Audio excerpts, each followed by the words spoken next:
বিশ্ব সাহিত্যের কালজয়ী কিছু গল্প ও উপন্যাস দিয়ে সাজানো কথা মানবী কুমার হট্টের বিশেষ নিবেদন গপ্প.বেশিতে আজ আমরা আপনার জন্য নিয়ে এসেছি বিভূতিভূষণ বন্দ্যোপাধ্যায়ের লেখা মিশমিদের কবচ। বিভূতিভূষণ বন্দ্যোপাধ্যায় জন্মগ্রহণ করেন 12ই সেপ্টেম্বর 1894। তিনি ছিলেন একজন জনপ্রিয় বাঙালি সাহিত্যিক। তিনি মূলত উপন্যাস ও ছোট গল্প লিখে খ্যাতি অর্জন করেন। পথের পাঁচালী ও অপরাজিত তাঁর সবচেয়ে বেশি পরিচিত উপন্যাস। উপন্যাসের মধ্যে আরণ্যক, চাঁদের পাহাড়, আদর্শ হিন্দু হোটেল, ইছামতি ও অশনি সংকেত বিশেষভাবে উল্লেখযোগ্য। উপন্যাসের পাশাপাশি বিভূতিভূষণ প্রায় 20টি গল্পগ্রন্থ, কয়েকটি কিশোর পাঠ্য উপন্যাস ও ভ্রমণ কাহিনী এবং দিনলিপি রচনা করেন। বিভূতিভূষণের পথের পাঁচালী উপন্যাস অবলম্বনে সত্যজিৎ রায় পরিচালিত চলচ্চিত্রটি আন্তর্জাতিক খ্যাতিসম্পন্ন। 1951 সালে ইছামতি উপন্যাসের জন্য বিভূতিভূষণ পশ্চিমবঙ্গের সর্বোচ্চ সাহিত্য পুরস্কার রবীন্দ্র পুরস্কার লাভ করেন। ও হ্যাঁ, এখন আমাদের গল্প আপনারা শুনতে পারবেন স্পটিফাইতেও। অ্যাপটি খুলে সার্চ করুন গপ্প.বেশি আর শুনতে থাকুন আমাদের গপ্প। বানানটা বলে দিই, GOPPO space DOT space BESHI। শুরু হচ্ছে তার লেখা গোয়েন্দা কাহিনী মিশমিদের কবচ।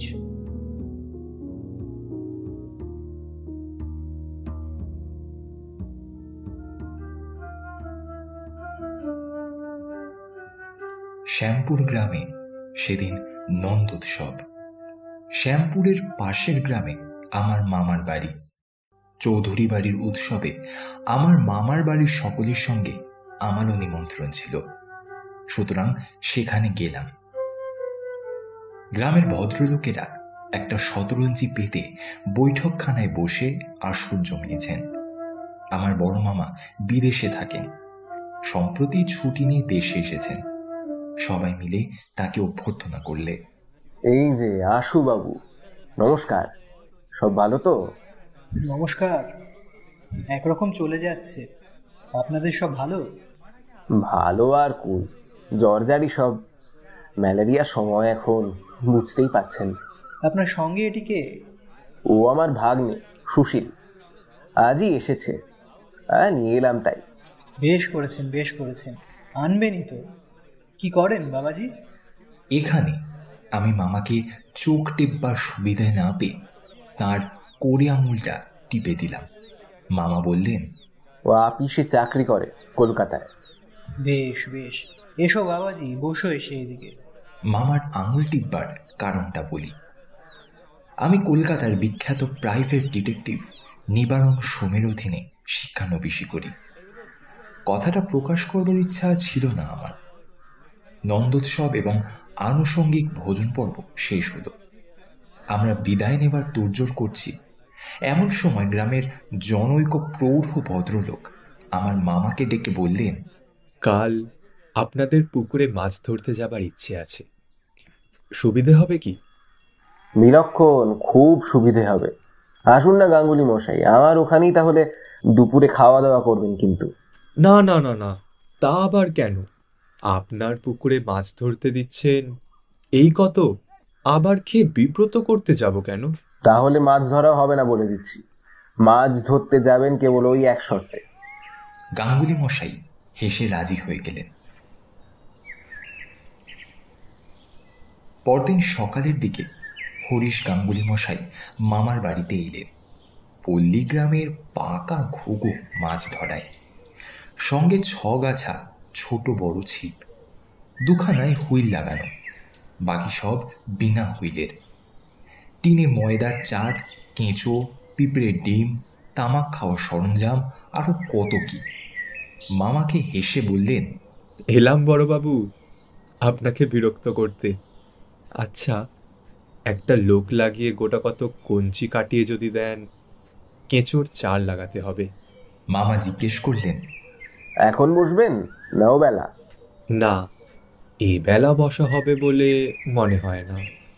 মাছের চার লাগাতে 2 ঘন্টা দেরি হবে, ততক্ষণে খাওয়া দাওয়া সেরে নেওয়া যায়। একটু সকাল সকাল যদি আহারের ব্যবস্থা। হ্যাঁ হ্যাঁ, সব হয়ে গেছে। আমিও জানি আপনি এসেই খেতে বসবার জন্য তাগাদা দেবেন। মাছ যারা ধরে তাদের কাছে খাওয়াটাও খুব একটা কিছুই নয় জানি। আর ঘন্টাখানেক পরেই জায়গা করে দেবো খাওয়ার। যথাসময় হরিশ গাঙ্গুলি খেতে বসলেন এবং একা প্রায় 3 জনের উপযুক্ত খাদ্য খেয়ে ফেললেন। আমি কলকাতার ছেলে, দেখে তো অবাক। আমার মামা জিজ্ঞেস করলেন, গাঙ্গুলি মশাই, আর একটু পায়েস হোক নাকি? তা একটুখানি না হয়। ওসব তো খেতে পাইনে।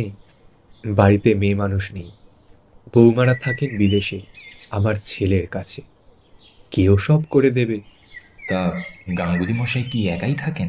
একাই থাকি বই কি, ছেলেরা কলকাতায় চাকরি করে, আমার আবার শহরে থাকা ঠিক পোষায় না। তাছাড়া কিছু নগদ লেনদেনের কারবারও করি, প্রায় 3,000 টাকার ওপর। টাকায় 2 আনা মাসে সুদ। আপনার কাছে আর লুকিয়ে কি করব?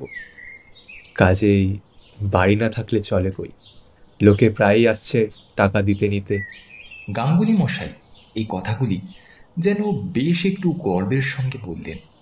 আমি পল্লীগ্রাম সম্বন্ধে তত অভিজ্ঞ না হলেও আমার মনে কেমন একটা অস্বস্তির ভাব দেখা দিলে।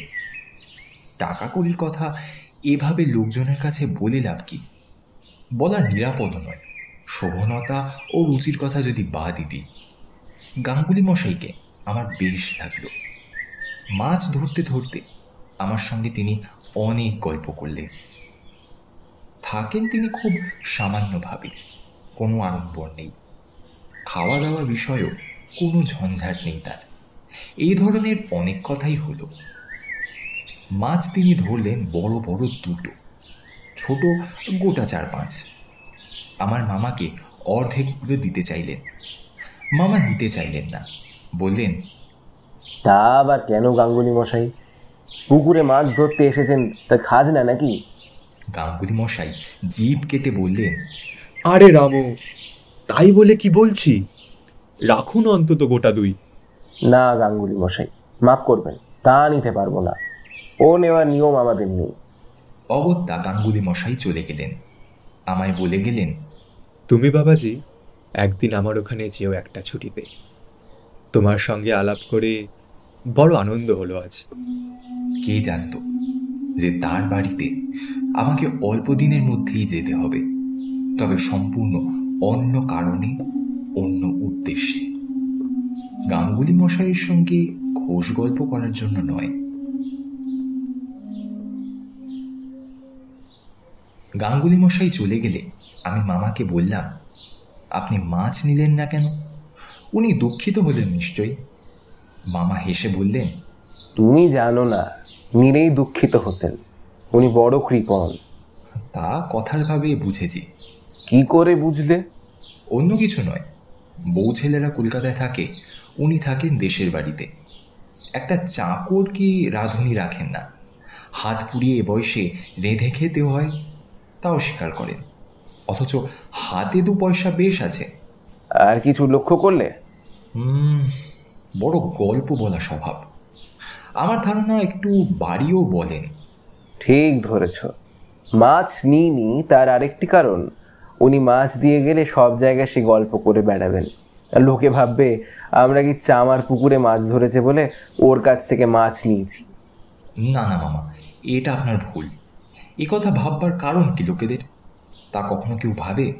তা যাই হোক, মোটের উপর আমি ওটা পছন্দ করিনি।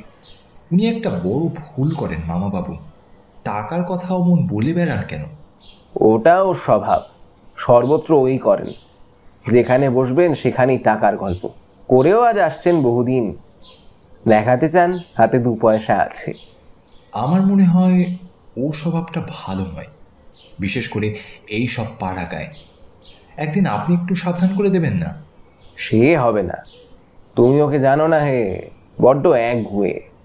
কথা তো শুনবেনই না, আরও ভাববেন নিশ্চয় আমার কোনো মতলব আছে। আমি সেদিন কলকাতায় চলে এলাম বিকেলের ট্রেনে। আমার ওপরওয়ালা নিবারণবাবু লিখেছেন, খুব শিগগির আমায় একবার এলাহাবাদে যেতে হবে। বিশেষ একটা জরুরি কাজ আছে। অফিসে যেতেই খবর পেলাম তিনি আর একটা কাজে দুদিনের জন্য পাটনা গিয়েছেন, আর আমার এলাহাবাদ যাবার খরচের টাকা ও একখানা চিঠি রেখে গিয়েছেন তার টেবিলের ড্রয়ারের মধ্যে। আমার কাছে তার ড্রয়ারের চাবি থাকে। ড্রয়ার খুলে চিঠিখানা পড়ে দেখলাম। বিশেষ কোনো গুরুত্বপূর্ণ কাজ নয়।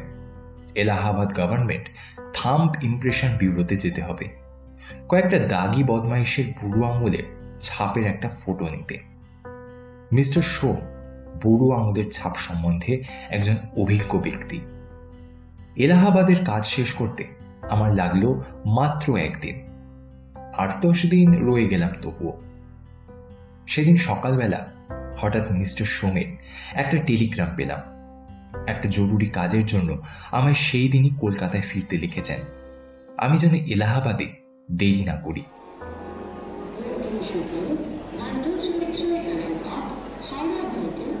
ভোরে হাওড়ায় ট্রেন এসে দাঁড়াতেই দেখি মিস্টার সোম প্ল্যাটফর্মেই দাঁড়িয়ে আছেন। আমি একটু অবাক হয়ে গেলাম, কারণ এরকম কখনো উনি আসেন না। আমায় বললেন, সুশীল, তুমি আজই মামার বাড়ি যাও। তোমার মামা কাল 2খানা আর্জেন্ট টেলিগ্রাম করেছেন তোমায় সেখানে যাওয়ার জন্য। আমি ব্যস্ত হয়ে বললাম, মামার বাড়ির কারোর অসুখ? সবাই ভালো আছে তো? সেসব নয় বলেই মনে হলো। টেলিগ্রামের মধ্যে কারো অসুখের উল্লেখ নেই। কোনো লোক আসেনি সেখান থেকে? না, আমি তার করে দিয়েছি তুমি এলাহাবাদে গিয়েছ। আজই তোমার ফিরবার তারিখ তাও জানিয়ে দিয়েছি। আমি বাসায় না গিয়ে সোজা শিয়ালদা স্টেশনে চলে এলাম মামার বাড়ি যাওয়ার জন্য। মিস্টার শো আমার সঙ্গে এলেন শিয়ালদা পর্যন্ত। বারবার করে বলে দিলেন কোনো গুরুতর ঘটনা ঘটলে তাকে যেন খবর দিই। তিনি খুব উদ্বিগ্ন হয়ে রইলেন। মামার বাড়ি পা দিতে বড় মামা বললেন, সুশীল, এসেছিস? যাক, বড্ড ভাবছিলাম রে। কি ব্যাপার মামাবাবু, সবাই ভালো তো? এখানকার কিছু ব্যাপার নয়, শ্যামপুরের হরিশ গাঙ্গুলি মশাই খুন হয়েছেন, সেখানে এক্ষুনি একবার যেতে হবে। আমি ভীত বিস্মিত হয়ে বললাম, গাঙ্গুলি মশাই? সেই দিন যিনি মাছ ধরে গেলেন, খুন হয়েছেন? হ্যাঁ, চলো একবার সেখানে। শিগগির স্নানাহার করে নাও, কারণ সারাদিনই হয়তো সেখানেই কাটবে। বেলা 2টোর সময় শ্যামপুরে এসে পৌঁছলাম। ছোট্ট গ্রাম, কখনো সেখানে কারো একটা ঘটি চুরি হয়নি, সেখানে খুন হয়ে গিয়েছে। সুতরাং গ্রামের লোক দস্তুর মতো ভয় পেয়ে গেছে। গ্রামের মাঝখানে বারোয়ারি পুজো মণ্ডপে জড়ো হয়ে সেই কথারই আলোচনা করছে সবাই। আমার মামা এখানে এর আগে অনেকবার এসেছিলেন, তা সকলের কথাবার্তা থেকে বোঝা গেল।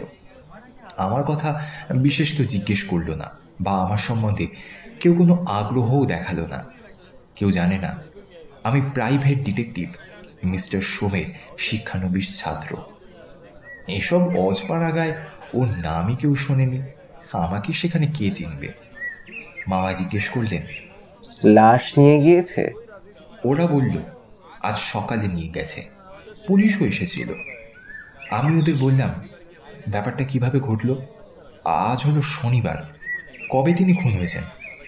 গ্রামের লোক যেরকম বলল তাতে মনে হলো সে কথা কেউ জানে না। নানা লোক নানা কথা বলতে লাগলো। পুলিশের কাছে ওরা এই রকমই বলে ব্যাপারটাকে রীতিমতো গোলমেলে করে তুলেছে। আমি মামাকে আড়ালে ডেকে নিয়ে গিয়ে বললাম, আপনি কি মনে করে আমাকে এখানে এনেছেন? মামা বললেন, তুমি সব ব্যাপার শুনে নাও, চলো, অনেক কথা আছে। এই খুনের রহস্য তোমায় আবিষ্কার করতে হবে, তবে বুঝবো মিস্টার সোমের কাছে তোমায় শিক্ষানবিশ করতে দিয়ে আমি ভুল করিনি। এখানে কেউ জানে না তুমি কি কাজ করো, সে তোমার একটা সুবিধা। সুবিধেও বটে, আবার অসুবিধেও বটে। কেন? বাইরের বাজে লোককে কেউ আগ্রহ করে কিছু বলবে না। গোলমাল একটু থামলে একজন ভালো লোককে বেছে নিয়ে সব ঘটনা খুঁটিয়ে জানতে হবে। গাঙ্গুলি মশাইয়ের ছেলে কোথায়? সে লাশের সঙ্গে মহকুমায় গিয়েছে, সেখানে লাশ কাটাকুটি করবে ডাক্তারে। তারপর দাহ কার্য করে ফিরবে। ইস, লাশ দেখলে বড় সুবিধে হতো, সেটা আর হলো না। সেই জন্যই তো বলছি, তুমি কেমন কাজ শিখেছো এটা তোমার পরীক্ষা। এতে যদি পাশ করো তবে বুঝবো তুমি মিস্টার সোমের উপযুক্ত ছাত্র, নয়তো তোমাকে আমি আর ওখানে রাখবো না, এ আমার এক কথা যেন।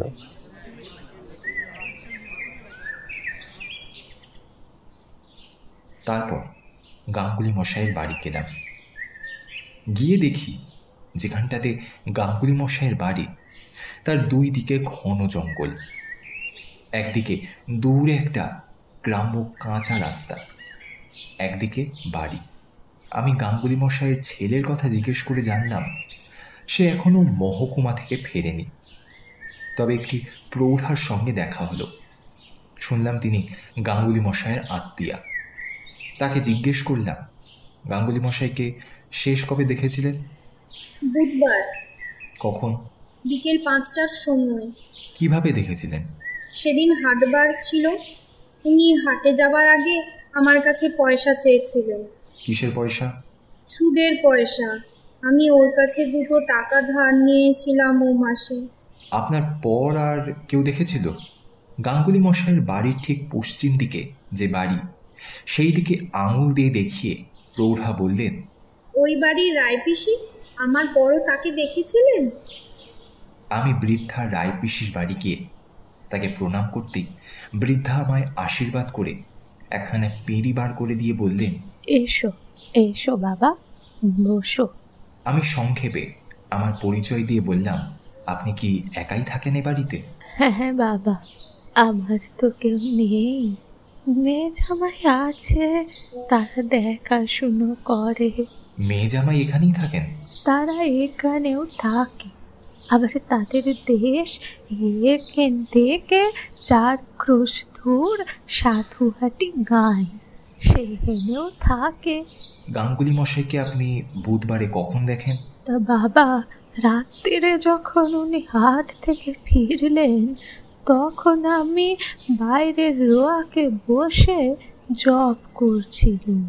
তারপর আর চোখে না দেখলেও ওর গলার আওয়াজ শুনেছি রাত 10টা পর্যন্ত। উনি ওর রান্নাঘরে রাঁধছিলেন আলো জ্বেলে, আমি যখন শুতে যাই তখন পর্যন্ত। তখন রাত কটা হবে কিছু মনে আছে? তা কি বাবা জানি, আমরা ভাড়া গাঁয়ের লোক, ঘুড়ি তো নেই বাড়িতে। তবে তখন জানো তো ফরিদপুরের গাড়ি চলে গিয়েছে। আমরা শব্দ শুনে বুঝি কখন কোন গাড়ি এলো, কখন কোন গাড়ি গেল। একা থাকতেন আর রাত পর্যন্ত রান্না করছিলেন? এত কি রান্না? সেদিন মাংস এনেছিলেন হাট থেকে, মাংস সেদ্ধ হতে দেরি হচ্ছিল। আপনি কি করে জানলেন? পরে আমরা জেনেছিলাম বাবা, হাটে যারা ওর সঙ্গে একসঙ্গে মাংস কিনেছিল তারা বলেছিল। তাছাড়া যখন রান্নাঘর খোলা হলো বাবা গো। বলে বৃদ্ধা যেন সে দৃশ্যের বিভৎসতা মনের পটে আবার দেখতে পেয়ে শিউরে উঠে কথা বন্ধ করলেন। সঙ্গে যে প্রৌঢ়া আত্মীয়াটি ছিলেন তিনি বললেন, ও বাবা, সে রান্নাঘরের কথা মনে হলে এখনো গা ডোল দেয়। আমি আগ্রহের সঙ্গে বলে উঠলাম, কেন কেন, কি ছিল রান্নাঘরে? বৃদ্ধা বললেন, থালার চারদিকে ভাত ছড়ানো মাংসের ছিপড়ে আর হাড়গোড় ছড়ানো, বাটিতে তখনও মাংস আর ঝোল রয়েছে। ঘরের মেঝেতে ধস্তাধস্তির চিহ্ন। তিনি খেতে বসেছিলেন বাবা, তার খাওয়া শেষ হবার আগে যারা তাকে খুন করে তারা এসে পড়ে। প্রৌঢ়াও বললেন, হ্যাঁ বাবা, এ সবাই দেখেছে, পুলিশও এসে রান্নাঘর দেখে গিয়েছে। সকলেরই মনে হলো ব্রাহ্মণের খাওয়া শেষ হবার আগেই খুনেরা এসে তার উপর পড়ে। আচ্ছা বেশ, এই গেল বুধবার রাতের ব্যাপার। সেদিনই হাট ছিল তো? হ্যাঁ বাবা, তারপর দিন সকালে উঠে আমরা দেখলুম ওর ঘরের দরজা বাইরের থেকে তালা চাপিয়ে দেওয়া। প্রথম সকলেই ভাবলে উনি কোথাও কাজে গিয়েছে, ফিরে এসে রান্না বান্না করবেন।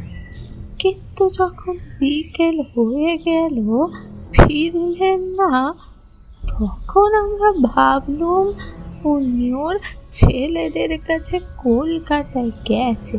তারপর বৃহস্পতিবার গেল, শুক্রবার গেল। শুক্রবার বিকেলের দিকে বন্ধ ঘরের মধ্যে থেকে কিসের দুর্গন্ধ বেরোতে লাগলো।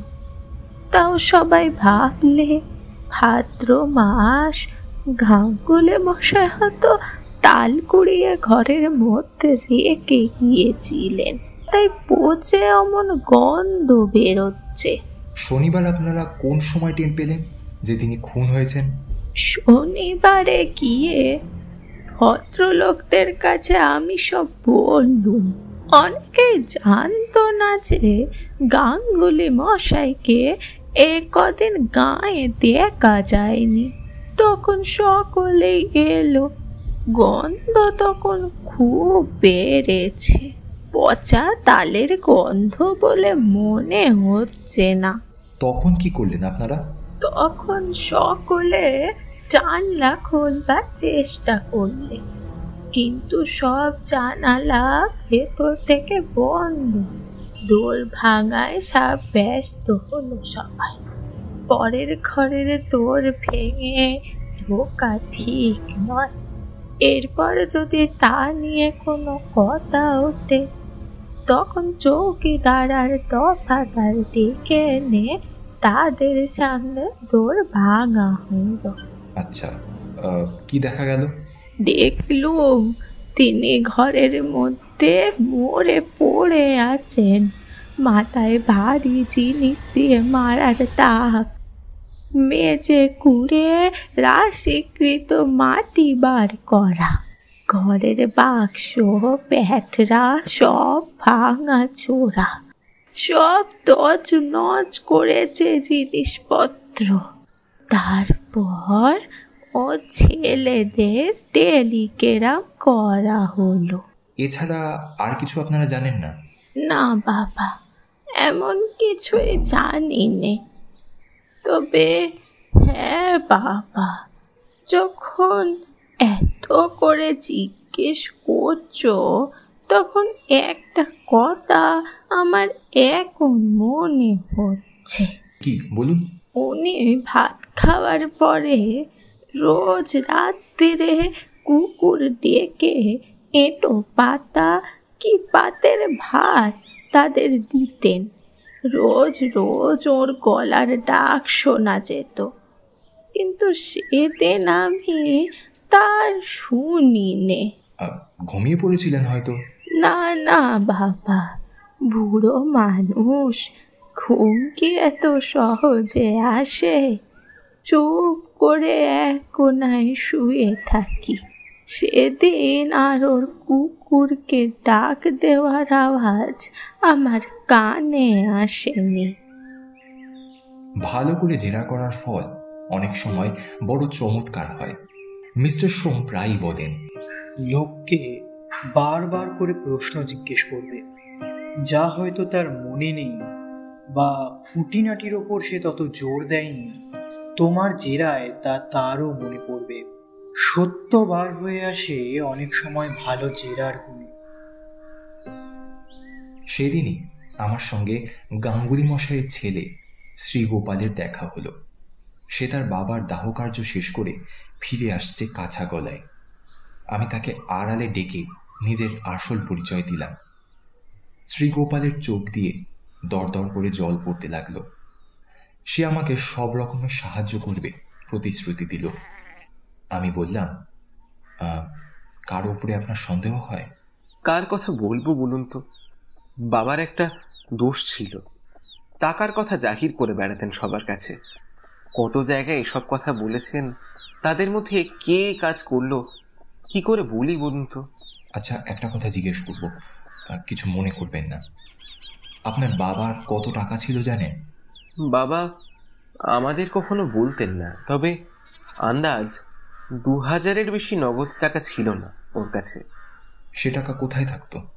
সেটা জানতাম, ঘরের মেঝেতে বাবা পুঁতে রাখতেন। কতবার বলেছি টাকা ব্যাংকে রাখুন, সেকেলে লোক, ব্যাংক বুঝতেন না। গাঙ্গুলি মশাইয়ের মৃত্যুর পর বাড়ি এসে আপনি মেঝে খুঁড়ে কিছু পেয়েছিলেন? মেঝে তো খুঁড়ে রেখেছিল যারা খুন করেছে তারাই, আমি 1 পয়সাও পাইনি। তবে একটা কথা বলি, 2000 টাকা সব টাকাই তো মেঝেতে পোঁতা ছিল না। বাবা টাকা ধার দিতেন কিনা, কিছু টাকা লোকজনকে ধার দেওয়া ছিল। কত টাকা আন্দাজ?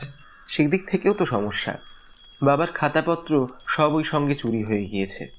খাতা না দেখলে বলা যাবে না কত টাকা ধার দেওয়া ছিল। খাতাপত্র নিজেই লিখতেন? তার মধ্যেও গোলমাল আছে। আগে নিজেই লিখতেন, ইদানিং চোখে দেখতে পেতেন না বলে একে ওকে ধরে লিখিয়ে নিতেন। কাকে কাকে দিয়ে লিখে নিতেন জানেন? বেশিরভাগ তো লেখাতেন ওই সদগোপ বাড়ির ননি ঘোষকে দিয়ে। সে জমিদারি সেরেস্তায় কাজ করে, তার হাতের লেখাও ভালো। বাবার কথা সে খুব শুনতো। ননি ঘোষের বয়স কত? এই 30-32 তো হবে। ননি ঘোষ লোক কেমন? আর তার উপরে সন্দেহ হয়। মুশকিল হয়েছে কি জানেন, বাবা তো একজনকে দিয়ে লেখাতেন না, যখন যাকে পেতেন তখন তাকেই ধরে লিখিয়ে নিতেন। স্কুলের ছেলে গণেশ বলে আছে, ওই মুখুজ্জে বাড়ি থেকে পড়ে, তাকেও দেখি একদিন ডেকে এনেছেন। শুধু ননি ঘোষের ওপর সন্দেহ করে কি করব? আর কাকে দেখেছেন? আর তো মনে পড়ছে না। আপনি হিসেবের খাতা দেখে বলে দিতে পারবেন কোন হাতের লেখা কার? ননির হাতের লেখা আমি চিনি, তার হাতের লেখা বলতে পারি, কিন্তু সে খাতাই বা কোথায়? খুনিরা তো সে খাতা নিয়ে পালিয়ে গিয়েছে। কাকে বেশি টাকা ধার দেওয়া ছিল জানেন? কাউকে বেশি টাকা দিতেন না বাবা। 10, 5, 20, ওই বড় জোর 30-এর বেশি টাকা একজনকে তিনি দিতেন না। শ্যামপুরের জমিদার বাড়ি সেবেলা খাওয়া দাওয়া করলাম। একটা বড় চত্বর, তার চারধারে নারকেল গাছের সারি, জামরুল গাছ, বোম্বাই আমের গাছ, আতা গাছ, বেশ ছায়া পড়া উপবন যেন। ডিটেকটিভগিরি করে হয়তো ভবিষ্যতে খাবো, তা বলে প্রকৃতির শোভা যখন মন হরণ করে, এমন মেঘমেদুর বর্ষার দিনে গাছপালার শ্যাম শোভা উপভোগ করতে ছাড়ি কেন? বসলাম এসে চত্বরের একপাশে নির্জন গাছের তলায়। বসে বসে ভাবতে থাকলাম, কি করা যায় এখন। মামা বড় কঠিন পরীক্ষা আমার সামনে এনে ফেলেছেন। মিস্টার সোমের উপযুক্ত ছাত্র কিনা আমি, এবার তা প্রমাণ করবার দিন এসেছে। কিন্তু বসে বসে মিস্টার সোমের কাছে যতগুলো প্রণালী শিখেছি খুনের কিনারা করার, সবগুলো পাশ্চাত্য বৈজ্ঞানিক প্রণালী, স্কটল্যান্ড ইয়ার্ডের ডিটেকটিভের প্রণালী। এখানে তার কোনোটাই খাটবে না। আঙুলের ছাপ নেওয়ার কোনো ব্যবস্থা তাড়াতাড়িতে করা হয়নি। 7-8 দিন পরে এখন জিনিসপত্রের গায়ে খুনের আঙুলের ছাপ অস্পষ্ট হয়ে গিয়েছে। পায়ের দাগ সম্বন্ধেও ঠিক সেই একই কথা। খুন হওয়ার পর এত লোক গাঙ্গুলি মশাইয়ের ঘরে ঢুকেছে, তাদের সকলের পায়ের দাগের সঙ্গে খুনির পায়ের দাগ একাকার হয়ে তালগোল পাকিয়ে গিয়েছে। গ্রামের কৌতূহলী লোকেরা আমায় কি বিপদেই ফেলল। তারা জানে না একজন শিক্ষানবিশ ডিটেকটিভের কি সর্বনাশ তারা করেছে। আরও একটা ব্যাপার, খুনটা টাটকা নয়। 7 দিন আগে খুন হয়ে লাশ পর্যন্ত দাহ শেষ, সব ফিনিশ। গোলমাল চুকে গিয়েছে। অস্ত্রাঘাতের চিহ্ন টিহ্নগুলো দেখলেও যা হয় একটা ধারণা করা যেত। এ একেবারে অন্ধকারে ঢিল ছোঁড়া, ভীষণ সমস্যা। মিস্টার সোমকে একখানা চিঠি লিখে তার পরামর্শ চেয়ে পাঠাবো?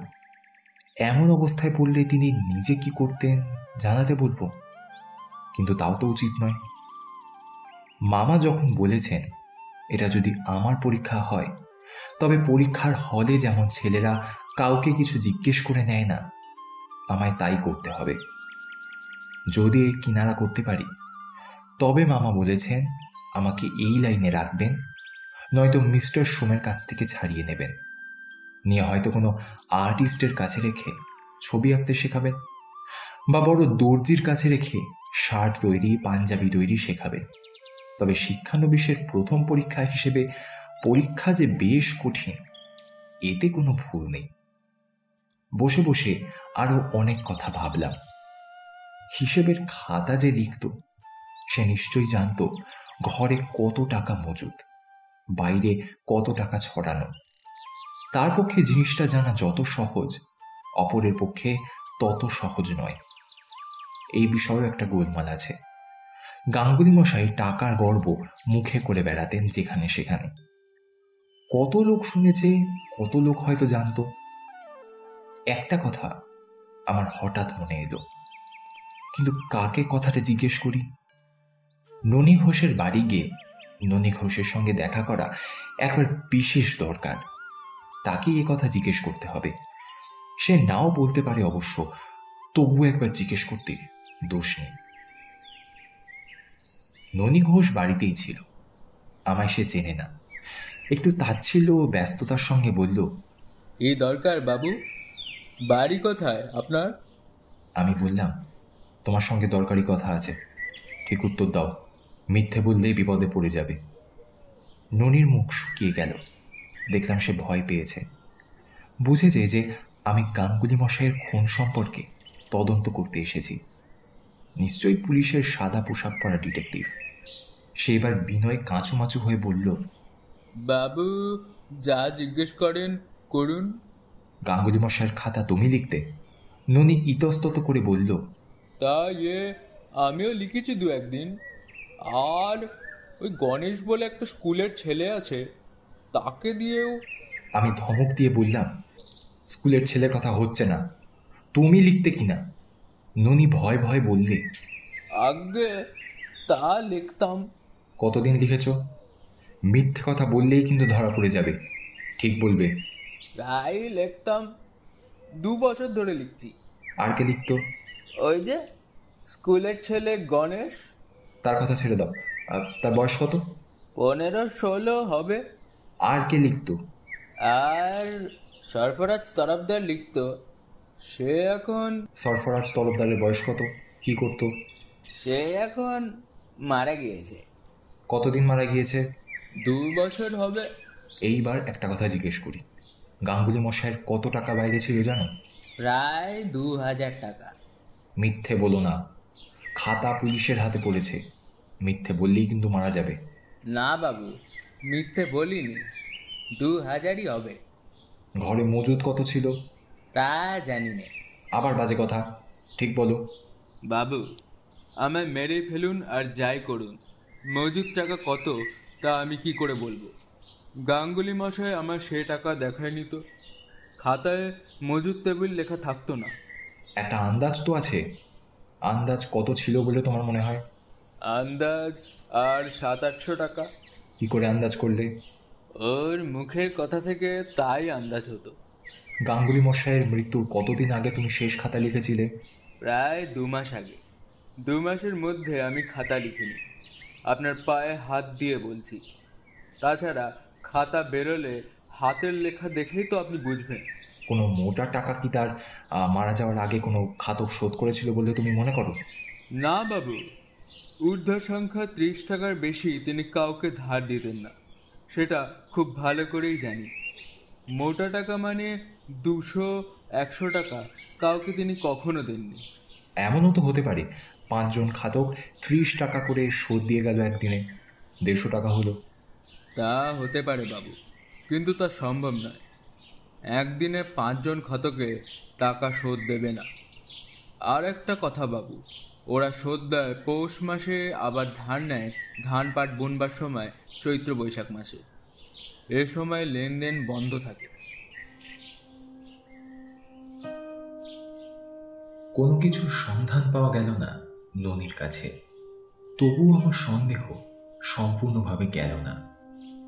ননি হয় সম্পূর্ণ নির্দোষ, নয়তো সে অত্যন্ত ধূর্ত।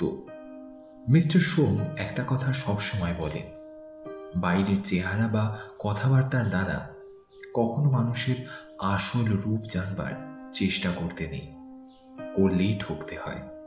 ভীষণ চেহারার লোকের মধ্যে অনেক সময় সাধু পুরুষ বাস করে, আবার অত্যন্ত সুশ্রী ভদ্রবেশী লোকের মধ্যে সমাজের কাঁটার মতো দানব প্রকৃতির বদমাশ বাস করে। নদীর বাড়ি থেকে ফিরে এসে গাঙ্গুলি মশাইয়ের বাড়ির পেছনটা একবার ভালো করে দেখবার জন্য গেলাম। গাঙ্গুলি মশাইয়ের বাড়িতে একখানা মাত্র খড়ের ঘর, তার সঙ্গে লাগোয়া ছোট্ট রান্নাঘর। রান্নাঘরের দরজা দিয়ে ঘরের মধ্যে যাওয়া যায়। এসব আমি গাঙ্গুলি মশাইয়ের ছেলের সঙ্গে ঘুরে ঘুরে দেখলাম। তাকে বললাম, আপনার পিতার হত্যাকারীকে যদি খুঁজে বার করতে পারি আপনি খুব খুশি হবেন। সে প্রায় কেঁদে ফেলে বললে, খুশি কি? আপনাকে 500 টাকা দেব।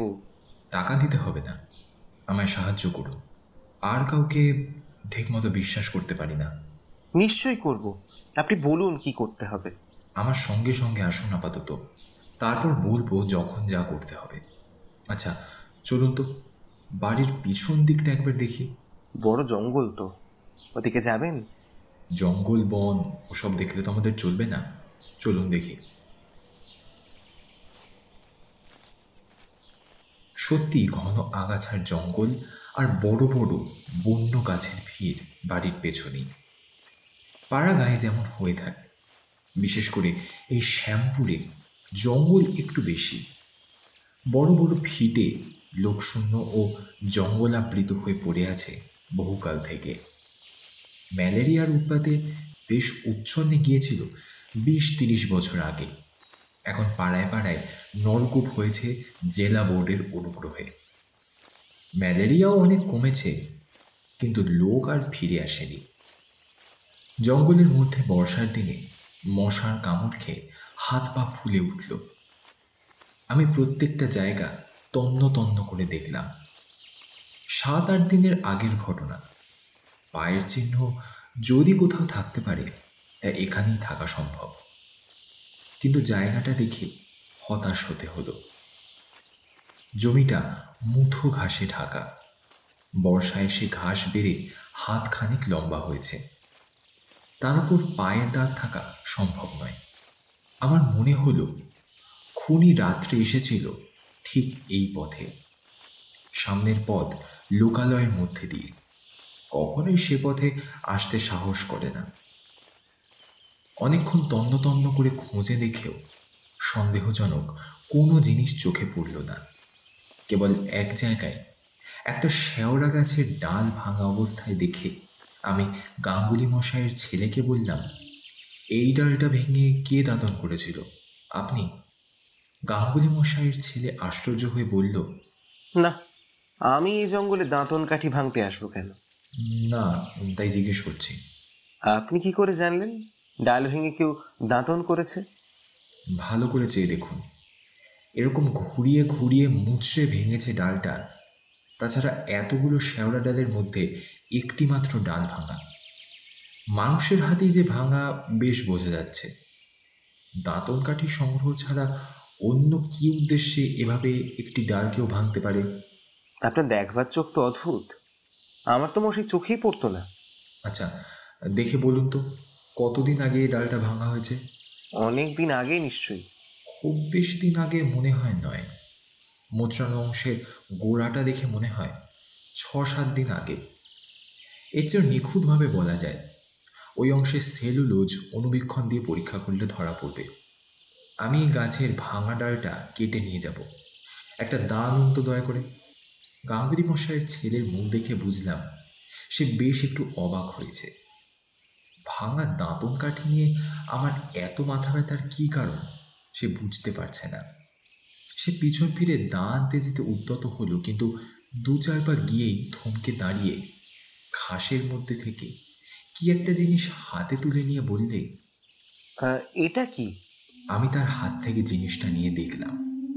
সেটা একটা কাঠের ছোট্ট গোলাকৃতি পাত। ভালো করে আলোয় নিয়ে এসে পরীক্ষা করে দেখলাম। পাতের গায়ে একটা খোদাই কাজ, একটা ফুল, ফুলটার নিচে একটা শিয়ালের মতো জানোয়ার। শ্রীগোপাল বললে, এটা কি বলুন তো? আমি বুঝতে পারলাম না কি জিনিস এটা হতে পারে। জিনিসটা হাতে নিয়ে সেখান থেকে চলে এলাম। যাওয়ার আগে শেওড়া গাছের ভাঙা ডালের গোড়াটা কেটে নিয়ে এলাম। পরদিন থানায় গিয়ে দারোগাবাবুর সঙ্গে দেখা করে আমার পরিচয় দিলাম। তিনি আমায় সমাদর করে বসালেন। আমায় বললেন তার দ্বারা যতদূর সাহায্য হওয়া সম্ভব তা তিনি করবেন। আমি বললাম, আচ্ছা, আপনি এ সম্বন্ধে কিছু তদন্ত করেছেন? তদন্ত করা শেষ করেছি, তবে আসামি বার করা ডিটেকটিভ ভিন্ন সম্ভব নয় এক্ষেত্রে। ননী ঘোষকে আমার সন্দেহ হয়। আমারও হয়, কিন্তু ওর বিরুদ্ধে প্রমাণ সংগ্রহ করা সহজ হবে না। ওকে চালান দিন না, ভয় পেয়ে যাক। খুনের রাতে ও অনুপস্থিত ছিল। কোথায় ছিল তারও কোনো সন্তোষজনক প্রমাণ দিতে পারেনি। আপনি ওকে চালান দিতে পরামর্শ দেন? দিলে ভালো হয়। এর মধ্যে আরও একটা উদ্দেশ্য আছে, বুঝেছেন নিশ্চয়ই। দারোগাবাবু হেসে বললেন, এতদিন পুলিশের চাকরি করে তার বুঝিনি মশাই। ওকে চালান দিলে সত্যিকার হত্যাকারী কিছু অসতর্ক হয়ে পড়বে এবং যদি গা ঢাকা দিয়ে থাকে তবে বেরিয়ে আসবে, এই তো। যদিও ননী ঘোষকে আমি বেশ সন্দেহ করি। লোকটা ধূর্ত প্রকৃতির। কাল আমি লোকজন নিয়ে গ্রামে গিয়ে ডেকে বলবো ননীকে কালই চালান দেব। চালান দেওয়ার সময় গ্রামের সব লোকের সেখানে উপস্থিত থাকা দরকার। দাঁড়ান, একটা কথা আছে। হিসেবের খাতার একখানা পাতা সেদিন কুড়িয়ে পেয়েছিলাম গাঙ্গুলি মশাইয়ের ঘরে। পাতাখানা একবার দেখুন। একখানা হাত চিঠি কাগজের পাতা নিয়ে এসে দারোগাবাবু আমার হাতে দিলেন। আমি হাতে নিয়ে বললাম, এ তো ননীর হাতের লেখা নয়। না, এই গণেশের হাতের লেখাও নাই। সরফরাজ তরফদারও নয়, কারণ সে মারা যাওয়ার পরের লেখা। তারিখটা দেখুন। তবে খুনের অনেক দিন আগে এ লেখা হয়েছে, 4 মাসেরও বেশি আগে। ব্যাপারটা ক্রমশ জটিল হয়ে পড়ছে। আমি একটা জিনিস আপনাকে তবে দেখাই। দারোগাবাবুর হাতে কাঠের পাতটা দিয়ে বললাম, এই জিনিসটা দেখুন। কী জিনিসটা তা ঠিক বলতে পারবো না, তবে গাঙ্গুলি মশাইয়ের বাড়ির পেছনের জঙ্গলে এটা কুড়িয়ে পেয়েছি। আরও একটা জিনিস দেখুন, বলে শেওড়া ডালের গোড়াটা তার হাতে দিতেই তিনি অবাক হয়ে আমার মুখের দিকে চেয়ে বললেন, এ তো একটা শুকনো গাছের ডাল, এতে কি হবে? ওতেই একটা মস্ত সন্ধান দিয়েছে জানেন। যে খুন করেছে সে ভোর রাত পর্যন্ত গাঙ্গুলি মশাইয়ের বাড়ি ছাড়েনি। ভোরের দিকে রাত পোহাতে দেরি নেই দেখে সরে পড়েছে। যাওয়ার সময় অভ্যাসের বশে শেওড়া ডালের দাঁতন করেছে। দারোগা মশাই হো হো করে হেসে উঠে বললেন, আপনারা যে দেখছি মশাই স্বপ্নরাজ্যে বাস করেন। এত কল্পনা করে পুলিশের কাজ চলে? কোথায় একটা দাঁতন কাঠির ভাঙা গোড়া।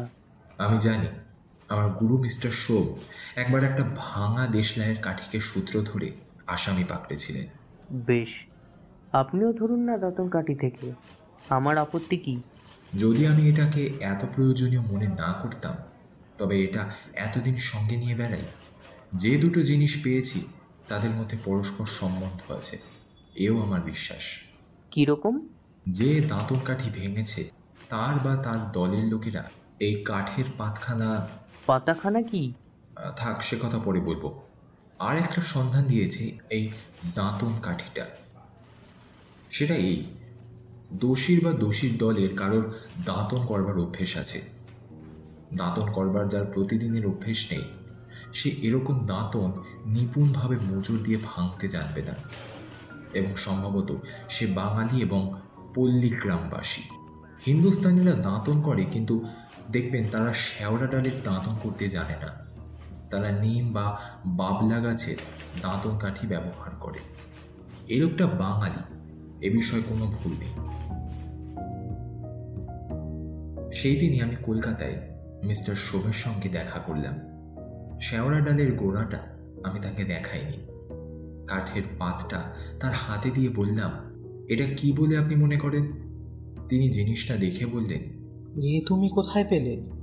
সে কথা আপনাকে এখন বলবো না, ক্ষমা করবেন। এটা আসামের মিসমি জাতির মধ্যে প্রচলিত রক্ষা কবচ। দেখবে, আমার কাছে আছে। মিস্টার সোমের বাড়িতে নানা দেশের অদ্ভুত জিনিসের একটা প্রাইভেট মিউজিয়াম মতো আছে। তিনি তার সংগৃহীত দ্রব্যগুলোর মধ্যে থেকে সেই রকম একটা কাঠের পাত এনে আমার হাতে দিলেন। আমি বললাম, আপনারটা একটু বড়, কিন্তু চিহ্ন একই, ফুল আর শিয়াল।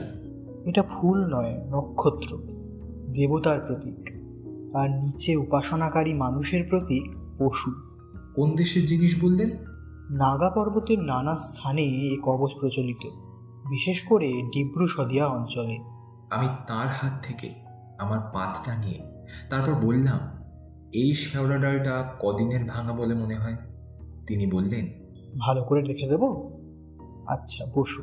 সেটা নিয়ে ঘরের মধ্যে ঢুকে একটু পরে ফিরে এসে বললেন, 8-9 দিন আগে ভাঙা। আমি তার কাছ থেকে বিদায় নিয়ে চলে এলাম নিজের বাসায়। আমার মনে একটা বিশ্বাস ক্রমশ দৃঢ় হয়ে উঠেছে। গাঙ্গুলি মশাইকে খুন করতে এবং খুনের পরে তার ঘরের মধ্যে খুঁড়ে দেখতে খুনির লেগেছিল সারা রাত। যুক্তির দিক থেকে হয়তো এর অনেক দোষ বার করা যাবে, কিন্তু আমি অনেক সময় অনুমানের উপর নির্ভর করে অগ্রসর হয়ে সত্যের সন্ধান পেয়েছি। কিন্তু ননী ঘোষকে আমি এখনো রেহাই দিয়ে দিই। শ্যামপুরে ফিরেই আমি আবার তার সঙ্গে দেখা করলাম। আমায় দেখে ননীর মুখ শুকিয়ে গেল, তাও আমার চোখ এড়ালো না। বললাম, শোনো ননী, আবার এলাম তোমায় জ্বালাতে, কতগুলো কথা জিজ্ঞেস করব। আগে বলুন। গাঙ্গুলি মশাই যেদিন খুন হন সে রাত্রে তুমি কোথায় ছিলে? ননীর মুখ বিবর্ণ হয়ে গেল। বললে, আগে বলো কোথায় ছিলে? শামটায় শ্বশুরবাড়ি যেতে যেতে সেদিন দেবনাথপুরের হাটতলায় রাত কাটাই। কেউ দেখেছে তোমায়? আগে তা যদিও দেখেনি। কেন দেখনি? রাত হয়ে গেল দেখে ওখানে আশ্রয় নিয়েছিলাম, তখন কেউ সেখানে ছিল না। কেয়াঘাট পার হওনি দেবনাথপুরে? হ্যাঁ বাবু, অনেক লোক একসঙ্গে পার হয়েছিল। আমার তো পাটনি চিনে রাখেনি। বাড়ি এসেছিলে কবে? শনিবার দুপুরবেলা। গাঙ্গুলি মশাই খুন হয়েছেন কার মুখে শুনলে? আগে গায়ে ঢুকে মাঠে কাপালিদের মুখে শুনি। কার মুখে শুনেছিলে তার নাম বলো। আগে ঠিক মনে পড়ছে না, বোধহয় হিরু কাপালি। তার কাছে গিয়ে প্রমাণ করে দিতে পারবে? আগে ঠিক তো মনে নেই, যদি হিরো না হয়। ননীর কথায় আমার সন্দেহ আরো বেশি হলো। সে রাত্রেও ঘরে ছিল না, অথচ কোথায় ছিল তার পরিষ্কার প্রমাণও দিতে পারছে না। গোপনে সন্ধান নিয়ে আরো জানলাম, ননী সম্প্রতি কলকাতায় গিয়েছিল, আজ 2 দিন হলো এসেছে। ননীকে জিজ্ঞেস করে কোনো লাভ নেই, ও সত্যি কথা বলবে না। একটা কিছু কাণ্ড ঘটাচ্ছে, কিছু বোঝা যাচ্ছে না। 2 দিন পরে শ্রীগোপাল এসে আমায় খবর দিলে গ্রামের মহিন শেখরাকে সে ডেকে এনেছে, আমার সঙ্গে দেখা করবে, বিশেষ দরকার। মহিন শেখরার বয়স প্রায় 50-এর ওপর। নিতান্ত ভালো মানুষ গ্রাম শেখরা। ঘোর প্যাচ জানে না বলেই মনে হলো। শ্রীগোপালকে বললাম, একে কেন এনেছ? এ কি বলছে একবার শুনুন। কি ব্যাপার মহিন? বাবু, ননী ঘোষ আমার কাছে 11 ভরি সোনার তাবিজ আর হার তৈরি করে নিয়েছে আজ 3-4 দিন আগে। দাম কত? 27 টাকা করে ভরি, হিসাব করুন। টাকা নগদ দিয়েছিল? হ্যাঁ বাবু। সে টাকা তোমার কাছে আছে? নোট না নগদ? নগদ টাকা নেই বাবু, তাই নিয়ে মহাজনের ঘর থেকে সোনা কিনে এনে গহনা করি। 2-1 টাকাও নেই? না বাবু। তোমার মহাজনের কাছে আছে? বাবু, রানাঘাটে শীতল পোদ্দারের দোকানে কত সোনা কেনা বেচা হচ্ছে দিনে, আমার সে টাকা কি তারা বসিয়ে রেখেছে? নাম শীতল পোদ্দার? আমার সঙ্গে তুমি চলো রানাঘাটে আজই।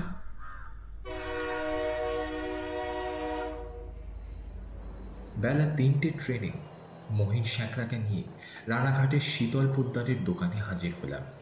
সঙ্গে মহিনকে দেখে বুড়ো পোদ্দার মশাই ভাবলে বড় খরিদ্দার একজন এনেছে মহিন। তাদের আদর অভ্যর্থনাকে উপেক্ষা করে আমি আসল কাজের কথা পারলাম, একটু কড়া রুক্ষ স্বরে বললাম, সেদিন এই মহিন আপনাদের ঘর থেকে সোনা কিনেছিল 11 ভরি। পোদ্দারের মুখ বিবর্ণ হয়ে উঠল ভয়। ভাবলে এই নিশ্চয়ই পুলিশের হাঙ্গামা। সে ভয় ভয় বললে, হ্যাঁ বাবু, কিনেছিল। টাকা নগদ দেয়? হ্যাঁ, তা দিয়েছিল। সে টাকা আছে? না বাবু, টাকা কখনো থাকে নাকি? আমাদের বড় কারবার, কোথাকার টাকা কোথায় গিয়েছে। আমি ওকে দেখানোর জন্য কড়া সুরে বললাম, ঠিক কথা বলো, টাকা যদি থাকে তো আনিয়ে দাও, তোমার ভয় নেই। চুরির ব্যাপার নয়, মহিনের কোনো দোষ নেই। তোমাদের কোনো পুলিশের হাঙ্গামায় পড়তে হবে না, কেবল কোর্টে সাক্ষী দিতে হতে পারে। টাকা বার করো। মহিনও বললে, পোদ্দার মশাই, আমাদের কোনো ভয় নেই, বাবু বলেছেন টাকা যদি থাকে দেখান বাবুকে। পোদ্দার বললে, কিন্তু বাবু, একটা কথা, টাকা তো সব সমান, টাকার গায়ে কি নাম লেখা আছে? সে কথায় তোমার দরকার নেই, নাম লেখা থাক না থাক, তুমি টাকা বার করো। শীতল পোদ্দার টাকা বার করে নিয়ে এলো একটা থলির মধ্যে থেকে। টাকা হাতে নিয়ে দেখবার আগেই শীতল একটা কথা বললে, যা আমার কাছে আশ্চর্য বলে মনে হলো।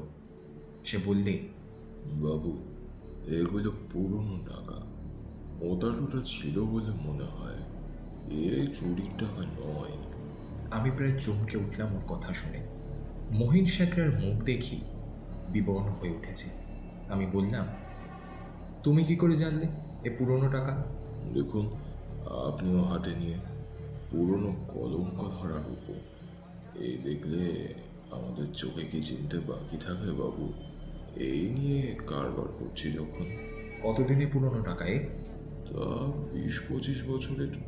টাকাগুলো হাতে নিয়ে পরীক্ষা করে দেখলাম, 20 বছরের আগের কোনো সালের অঙ্ক টাকার গায়ে লেখা নেই। বললাম, মাটিতে পোঁতা টাকা বলে ঠিক মনে হচ্ছে?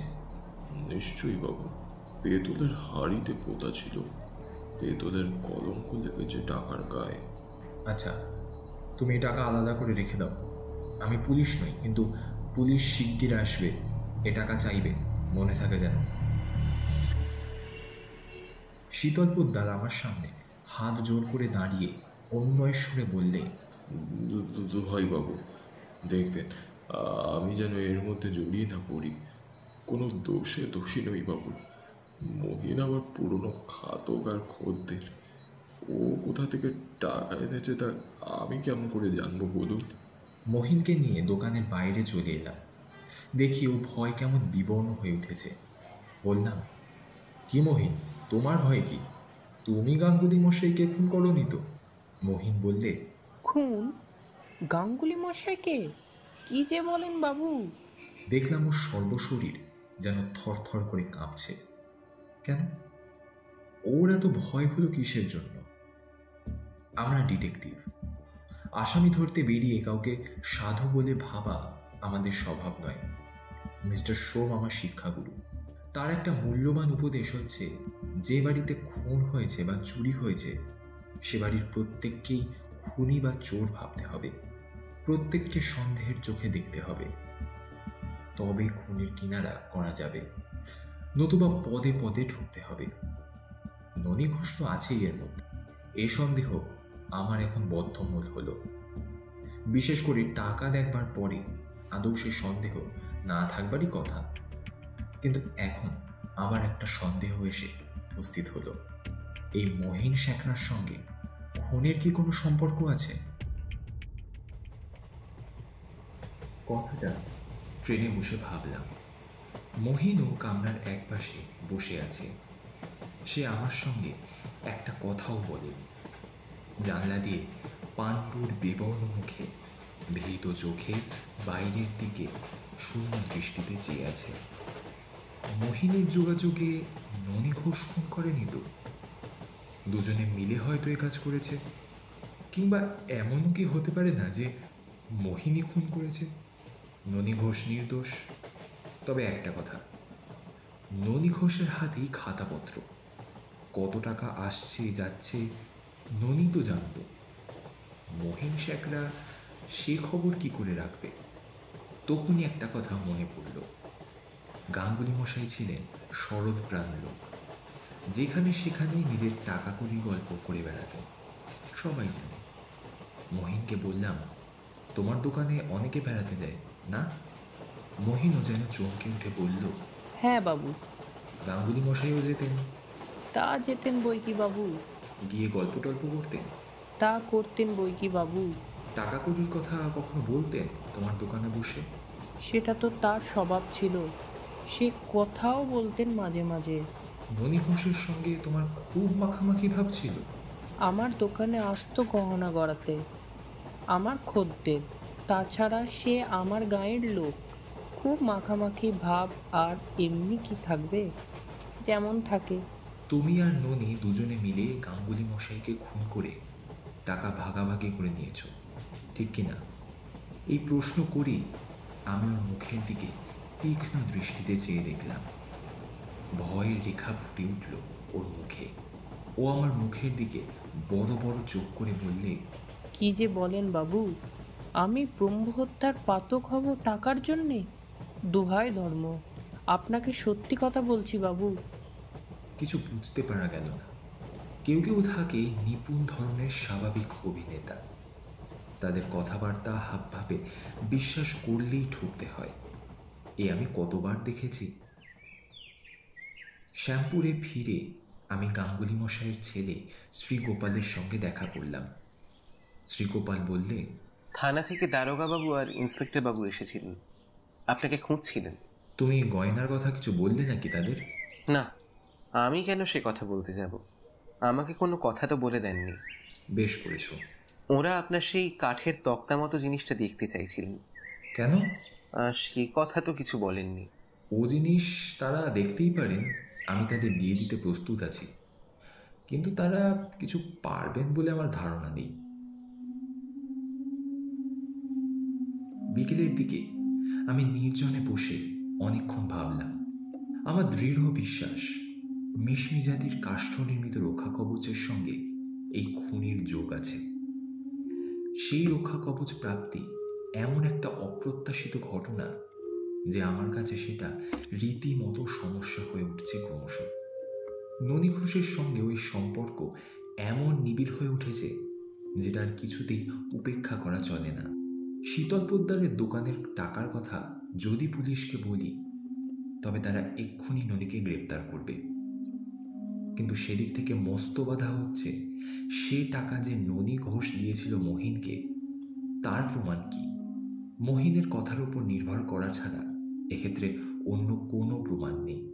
শীতল পোদ্দারও তো ভুল করতে পারে, হয়তো এমনও হতে পারে মহিন শেখরাই আসল খুনি।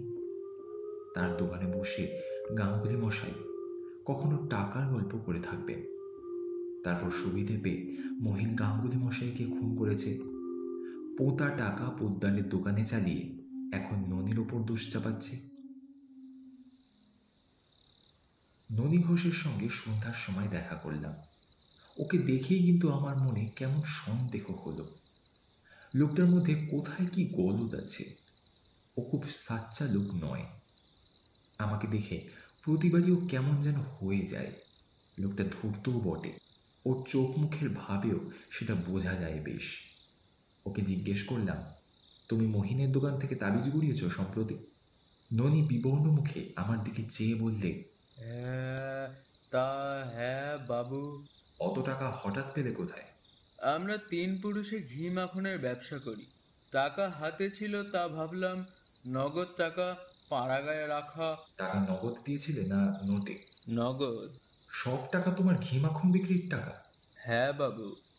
ননীকে ছেড়ে দিয়ে গ্রামের মধ্যে বেড়াতে বেরোলাম। ননী অত্যন্ত ধূর্ত লোক, ওর কাছ থেকে কথা বার করা চলবে না দেখা যাচ্ছে। বেড়াতে বেড়াতে গাঙ্গুলি মশাইয়ের বাড়ির কাছে গিয়ে পড়েছি। এমন সময় দেখি কে একজন ভদ্রলোক গাঙ্গুলি মশাইয়ের ছেলে শ্রীগোপালের সঙ্গে দাঁড়িয়ে কথা বলছেন। আমাকে দেখে শ্রীগোপাল বললে, এই যে আসুন, চা খাবেন? আসুন। না, এখন খাবো না, ব্যস্ত আছি। আসুন আসুন, আলাপ করিয়ে দিই। ইনি সুশীল রায়, আর ইনি জানকীনাথ বড়ুয়া, আমাদের পাড়ার জামাই, আমার বাড়ির পাশের ওই বুড়ি দিদিমার জামাই। উনিও ওই একটু আধটু মানে ওকে সব বলছিলাম। আমি বুঝলাম জানকী বড়ুয়া আর যাই হোক, সে আমার প্রতিদ্বন্দ্বী আর একজন প্রাইভেট ডিটেকটিভ।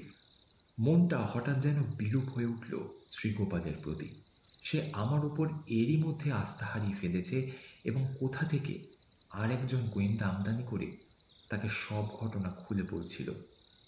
আমাকে আসতে দেখে থেমে গিয়েছে। আমি জানকীবাবুকে বললাম, আপনি কি বুঝছেন? কি সম্বন্ধে? কোন সম্বন্ধে? কিছুই না, তবে আমার মনে হয়। কি বলুন? এখানকার লোকই ফোন করেছে। আপনি বলছেন এই গাঁয়েরই লোক? এই গাঁয়ের জানাশোনা লোক ভিন্ন এ কাজ হয়নি। ননী ঘোষের সম্বন্ধে আপনার কি মত? আমি বিস্মিতভাবে জানকীবাবুর মুখের দিকে চাইলাম। তাহলে শ্রীগোপাল দেখছি ননী ঘোষের কথাও এই ভদ্রলোকের কাছে বলেছে। ভারী রাগ হলো শ্রীগোপালের ব্যবহারে। আমার উপর তাহলে আদৌ ওর আস্থা নেই দেখছি। একবার মনে হলো জানকীবাবুর কথার কোনো উত্তর আমি দেব না। অবশেষে ভদ্রতা বোধেরই জয় হলো। বললাম, ননী ঘোষের কথা আপনাকে কি বললেন? শ্রীগোপালের মুখে সব শুনেছি। আপনি তাকে সন্দেহ করেন? তার সঙ্গে এক্ষুনি দেখা করা দরকার। তার হাতেই যখন টাকার হিসেব লেখা হতো। দেখুন না, ভালোই তো। হঠাৎ আমার দিকে তীক্ষ্ণ দৃষ্টিতে চেয়ে জানকীবাবু বললেন, আচ্ছা, আপনি ঘটনাস্থলে ভালো করে খুঁজেছিলেন? খুঁজেছিলাম বই কি। কিছু পেয়েছিলেন? আমি জানকীবাবুর এই প্রশ্নে দস্তুর মতো বিস্মিত হলাম। যদি তিনি নিজেও একজন গোয়েন্দা হন, তবে তাঁর পক্ষে অন্য একজন সমব্যবসায়ী লোককে একথা জিজ্ঞেস করা শোভনতা ও সৌজন্যের বিরুদ্ধে, বিশেষত যখন আগে থেকেই এ ব্যাপারের অনুসন্ধানে আমি নিযুক্ত আছি। আমি নিষ্প্রিয়ভাবে উত্তর দিলাম, না, এমন বিশেষ কিছু না। তাহলে কিছুই পাননি? কিছুই না তেমন। কাঠের পাতের কথাটা জানকীবাবুকে বলবার ইচ্ছা আমার হলো না। জানকীবাবুকে বলে কি হবে? তিনি কি বুঝতে পারবেন জিনিসটা আসলে কি? মিস্টার সোমের সাহায্য ছাড়া আমারই কি বোঝার কোনো সাধ্য ছিল? মিস্টার সোমের মতো পণ্ডিত ও বিচক্ষণ গোয়েন্দা খুব বেশি নেই এদেশে, এ আমি হলপ করে বলতে পারি। জানকীবাবু চলে গেলে আমি শ্রীগোপালকে বললাম, তুমি একে কি বলেছিলে? কি বলবো? ননী ঘোষের কথা বলেছ? হ্যাঁ, তা বলেছি। আমি ওকে তিরস্কারের সুরে বললাম, আমাকে তোমার বিশ্বাস না হতে পারে, তাই বলে আমার আবিষ্কৃত ঘটনাসূত্রগুলো তোমার অন্য ডিটেকটিভকে দেওয়ার কি অধিকার আছে? শ্রীগোপাল চুপ করে রইল। ওর নির্বুদ্ধিতায় আমি যার পর নাই বিরক্তি বোধ করলাম।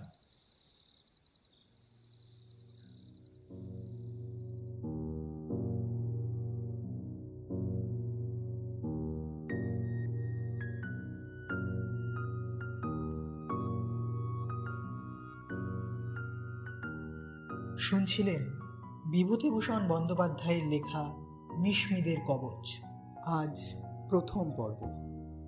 কথক সুশীল ও শীতল পোদ্দারের ভূমিকায় সৌহার্দ্য, মামাবাবু ও গোপাল গাঙ্গুলি শ্রমণ, গাঙ্গুলি মশাই রেশ, আত্মীয়ার ভূমিকায় গার্গী, রায়পিসি সৃজিতা, ননী ঘোষ হৃদাকাশ, দারোগাবাবু ও মহিন সাঁকড়ার ভূমিকায় দেবাংশু, জানকী বড়ুয়া সুমন, জানকী বড়ুয়ার শাশুড়ি সম্প্রীতি, অমল সোম জনৈক ব্যক্তি কুলির ভূমিকায় এবং সূত্রধর আমি অনির্বাণ, আবহ সঙ্গীত শ্রমণ, প্রচার এবং বিপণন রীতিরেখা, শাব্দিক সম্পাদনা, প্রচারচিত্র প্রস্তুতি ও পর্ব পরিচালনায় সৌহার্দ্য।